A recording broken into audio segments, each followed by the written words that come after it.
Daily சமைச்சிட்டு நமக்கு சில நாள் ரொம்ப அலுப்பாக இருக்கும். இன்றைக்கி என்னடா சமைக்கணுமேன்னு தோணும். அந்த மாதிரி சோம்பேறித்தனமாக இருக்கிற நாளைக்கு இந்த மாதிரி ஒரு சம்மந்தியே பிடிக்காதவங்க கூட இந்த சம்மந்தியை சாப்பிட்டிங்கன்னா ஒரு தட்டு சாதத்துக்கு 2 தட்டு சாதம் சாப்பிடுவீங்க. அந்த மாதிரி ஒரு சம்மந்தி ரொம்ப ஈஸியானது. ஒரு 6-7 பச்சை மிளகா, ஒரு 10 பல், ஒரு 5-6 பல் பூண்டு, இதை போட்டு நல்லா சிம்மில் வச்சுங்க. நல்லா வறுத்துக்கலாம். பச்சை மிளகா வெடிக்கும், கொஞ்சம் பார்த்து வறுத்துக்குங்க.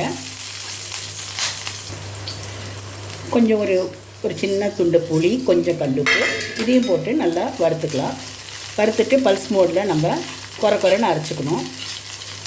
இன்றைக்கி என்ன குழம்பு வைக்கிறதுன்னு யோசனை பண்ணிகிட்டே இருப்போம் சில நாளில். அந்த டைமில் நம்ம சட்டுன்னு இந்த சம்மந்தி செய்து சாப்பிட்லாம். இதுக்கு பச்சை மிளகா, பூண்டு, புளி, உப்பு, அவ்வளோதான். ரொம்ப ஈஸியானது. எல்லோரும் ட்ரை பண்ணி பாருங்கள். பேச்சுலர்ஸாக இருக்கவங்களுக்கு இது ரொம்ப யூஸ்ஃபுல்லாக இருக்கும். இதுவும் கொஞ்சம் தயிரும் இருந்தால் போதும், சாப்பிட்டுடலாம். இப்போ இந்த சம்மந்திக்கு இந்த பச்சை மிளகாவும் பூண்டும் வதங்கட்டும். லைட்டாக வதங்கினா போதும், ரொம்பலாம் அரைய வேண்டாம், ரொம்ப வதங்க வேண்டாம். அரைக்கிறதும் ரொம்ப அரைக்க வேண்டாம், குறைன்னு அரைச்சா போதும். ஈஸியாக முடியும் இது. வீட்டில் எப்போவுமே பச்சை மிளகா இருக்கும், புளி இருக்கும், உப்பு இருக்கும். தயிர் இருந்தால் தயிர் சாதத்துக்கு இந்த மாதிரி தொட்டு சாப்பிட்லாம், இல்லை சாதம் போட்டு பிசைஞ்சும் சாப்பிட்லாம். இப்போ இதை வதக்கிப்போம். இந்த குறைன்னு அரைத்த மிளகா சம்மந்தியில் நம்ம கடுகு தாளித்து போட்டுருவோம்.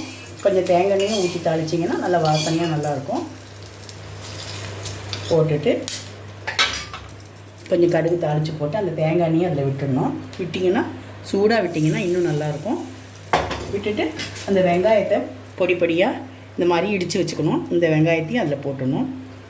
போட்டுட்டு ஒரு கலர்னிங்கன்னா டேஸ்டியான சம்மந்தி ரெடி. இந்த மாதிரி அடிபொலியான சம்மந்தியை நீங்கள் செய்து சாப்பிட்டு பாருங்கள். குழம்பே வைக்க வேண்டாம், இந்த மாதிரி ஒரு சம்மந்தியும் ஒரு தயிரும் இருந்தால் போதும். நமக்கு இன்றைக்கி லஞ்சை நல்லா சாப்பிட்டுடலாம். எப்போவுமே குழம்பு பொரியல் இப்படியே சாப்பிட்டு போர் அடிக்கும் இல்லையா? அப்போ சில நாளில் இந்த மாதிரி செய்து சாப்பிட்டிங்கன்னா ரொம்ப நல்லாயிருக்கும். இந்த சம்மந்தி ரொம்ப டேஸ்டியானது, ரொம்ப ஈஸியானது. எல்லாருமே ட்ரை பண்ணலாம். எல்லாருக்கும் இது பிடிக்கும். இதுக்கு வெறும் பச்சை மிளகாவும், பூண்டு, புளி, உப்பு, அவ்வளோதான் இதுக்கு தேவை. இதை நீங்கள் அடிப்படையான சம்மந்தியை சாப்பிட்டு எப்படி இருக்குன்னு எனக்கு சொல்லுங்கள். இந்த கருவேப்பிலையோடு சாப்பிடுங்க. கருவேப்பிலை உடம்புக்கு நல்லது. கருவேப்பிலையோடு இந்த சம்மந்தி எடுத்து சாப்பிட்டு பாருங்கள், ரொம்ப நல்லாயிருக்கும். கொஞ்சம் ஒரு பிடி சாதம் சாப்பிட்றவங்க 2 பிடி சாதம் எக்ஸ்ட்ராவே சாப்பிடுவாங்க. கொஞ்சம் தயிரும் இருந்ததுன்னா, இந்த மாதிரி கொஞ்சம் மோர் மிளகாவும் இருந்ததுன்னா ரொம்ப திவ்யமாக இருக்கும் நமக்கு சாப்பிட்றதுக்கு. அமோகமாக சாப்பிட்டுடலாம். எல்லோரும் இதே மாதிரி செய்து சாப்பிட்டு பாருங்கள். சாப்பிட்டுட்டு எப்படி இருக்குன்னு எனக்கு சொல்லுங்கள். ரெமி கிச்சன் எல்லோரும் சப்ஸ்கிரைப் பண்ணுங்கள், லைக் பண்ணுங்கள், ஷேர் பண்ணுங்கள். இந்த மாதிரி ஈஸியான ரெசிபீஸ்க்கு ரெமி கிச்சனை ஃபாலோ பண்ணுங்கள். தேங்க்யூ.